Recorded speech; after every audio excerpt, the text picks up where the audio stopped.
talk about that, how that came to be, what your interests were in philanthropy. I know that evening we talked about one organization, City Year, which I think you and Connie have been big benefactors of, which we also support here in Detroit.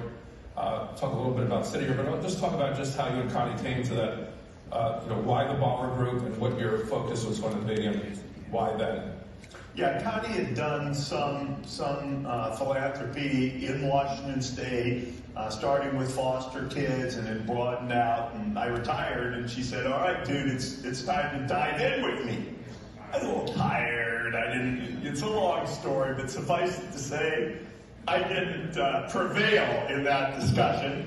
And as we thought about what to do, the thing, building on what Connie had already done and my interests, there are people who have, and I'll just call it, no real shot at the American dream from the day they're born. And it's not because who they are or what their capabilities are, but by the circumstances of their birth, whether it's dysfunctional family issues or lack of good education, it's just not possible. And there's plenty of data that supports that. And that's not fair, at least in my estimation.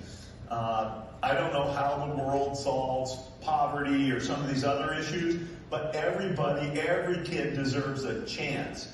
And we decided that would be what we focused in on, and that's what came under this rubric of economic mobility, which is as broad as you can think. I mean, we are a mile wide and an inch deep. We view that as our strategic value. And why philanthropy? Look, we were blessed with a lot financially. Things worked out great at Microsoft, and it would be, in a sense, irresponsible if we had to pick something of this ilk to go do. There's a couple new areas that we're considering, but we're anchored in this notion of giving every kid a shot. Right.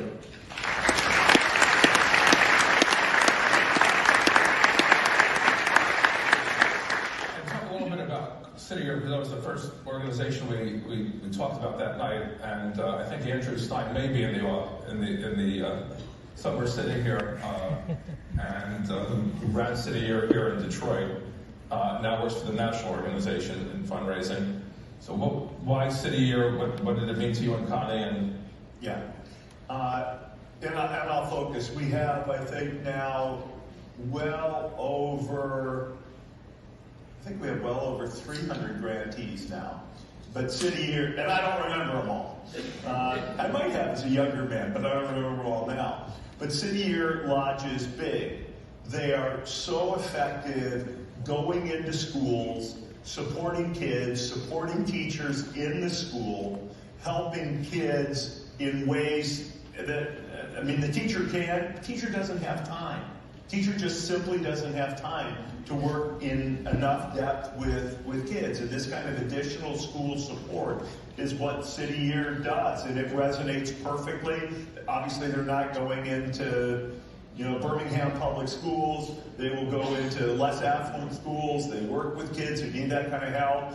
And it would be characteristic of a number of institutions we support. But we started out actually supporting nationally. We support in Los Angeles, obviously now in Detroit. We're active in addition to nationally in 3 places.